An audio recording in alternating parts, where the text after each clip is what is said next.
let's move on. The fourth game for Saturday, the late game, the evening game, is at Metricon Stadium between the Gold Coast Suns and the North Melbourne Kangaroos. Now, fellas, can I just leap into this one by just saying North? Yuck. Yuck. Like, they're going to battle. No Cunnington still. Where's that midfield sort of grunt? I like what I saw from blokes like Simpkin, who stepped up.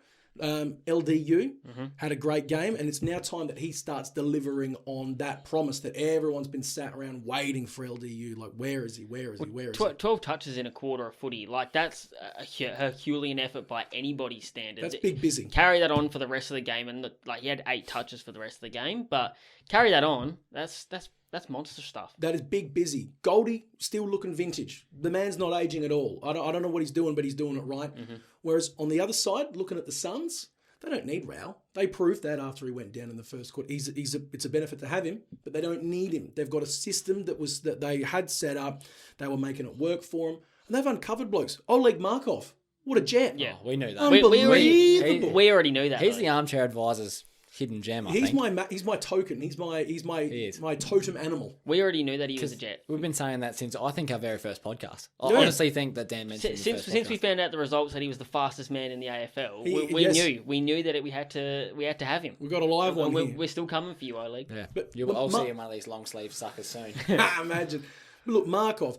Jack Bowes played the best game of his life. God, if you can back that up, look out, Charlie. I mean, Witt's really relishing that captaincy role, leading from the front in the discussion for best ruckman right at this second in the game. I don't see the Suns losing this one at all. And they lost to West Coast due to some dropped marks and some poor luck. They did everything else right, and that was against West Coast and Perth, which is why I'm saying,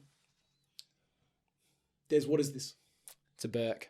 And what sort of clothing item is a Burke? A sandal. Yeah, and a sandal is part of the what family? Shoe. It's a shoe. This is why the Gold Coast Suns are my shoe-in of round 2. Yes, he's got a lock. I get a shoe. I like that very much. Yes, I like sir. That very, very much. Yes, sir. Yeah, I agree with you, mate. I find it hard to pick against the Suns here. They really showed a lot of good signs, and I thought even after Rao going down, I was sort of like, oh, here we go again. It's going to be another long season. They just kept coming, and really it was only late in the game that West Coast sort of started to get away, as you would expect when with the older, more experienced legs. Perth as well. There's going to be some guys that are going to have to step up. Noah Anderson is being one of them. Oh, yeah. Hugh Greenwood is going to have to step up in Rao's absence again. Did a fantastic job last year. And Will Brodie, he really struggled early on in the game, but sort of came into it a little bit later. So those are the kind of guys we're going to have to see a lot more out of. But the one guy you missed out on that list from North was Jaden Stevenson. What a performance. Oh. Yeah. Everywhere. I like that. Everywhere. Like that. And he looks like one of those kind of guys that even if you tried to tag him, he'd just run you into the ground. There's no point in having someone run with him because he's just gonna poleaxe him. Trying to catch smoke. I like that. I like Stevenson. I always did. I especially liked him at the Pies, but it hurts me a little bit in North Melbourne because the team's tough. It's a chance for him to shine though. It is, which is nice. Earn some money. I've got Gold Coast 1-39 here at $2, but I'd be very interested to see what the line is. The sensible one may find that one for me. 20 and a half. 20 and a half. Not And bad. what's that, about $1.90? Yep. Not bad. Bang on. Not bad. I think that's actually a better bet than 1-39 because I could see them blowing past 40 plus. If they get the Jets on and they start feeling themselves a little bit, I think they could do it because West Coast played okay. Like they weren't like shocking. So Suns had a lot of good signs. Signs. They did. And I like Gold Coast as well. And I think Matty Rao going down last year is a little bit of a blessing for that Gold Coast side. Not for Matty Rao and that whole episode, but the Gold Coast players had to step up last year, and especially without their star player, which has only played 5 games or whatever.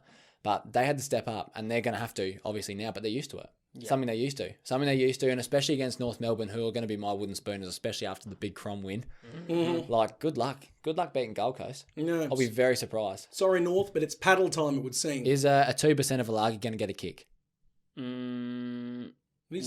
he listed? Did he play? No, he didn't. No, he didn't. I sense not it. this week. I don't sense it either. I'll get a tingle and I'll be like, bang, because I never look at the North list before they play because I'm not overly bothered There's by Jack Cunnington maybe back. Dumont's going to be back soon as well. Robbie Tarrant's due back soon. I don't think Atu's getting a look in just yet. The day he Can't gets get in a front game. of Bonar, so you're not going to get on the That's park. true. I reckon the day he gets a game is the day I back in the other team to win by 60 to 100 points. Oh, I reckon. hear this now. I get a sense, and I love a 2% of Largy, but I just got a feeling that he's the a worst player in the AFL. he's I a would lost agree with sneak. you. I have a feeling he's a lost sneak.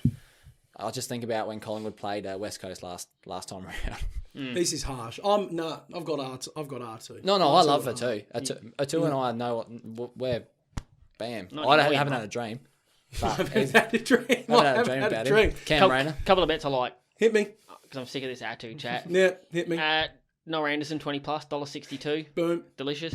Luke Davies Uniacke Boom. $1.57 20 plus as well. That's Nice. Very easy money, I think. For Quite those two. Almost a lot. Crunch that. I've only got 2 legs. I just wanted to say, as a human being, I've only got 2 legs. I knew what was coming, and that's why my facial expression didn't change. But I you haven't laughed since you were 4. I thought it was funny. Thank you. No, look, 2 legs. Lockie Weller, 20 plus touches. Josh Walker, anytime goal for North. Smack that together. $2.20.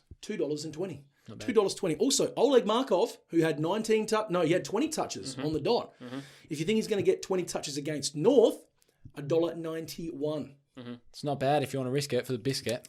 The biscuit being Oleg Markov. And he did that in the scorching 34-degree heat out on Optus Stadium surface. So under the night lights, he'll eat. Hey, and if anyone knows about That biscuits is as going to well, sound terrible on that microphone. yeah.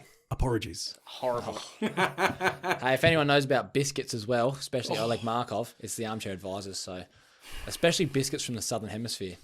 If you're not sure what we're talking about, watch last week's pod, please.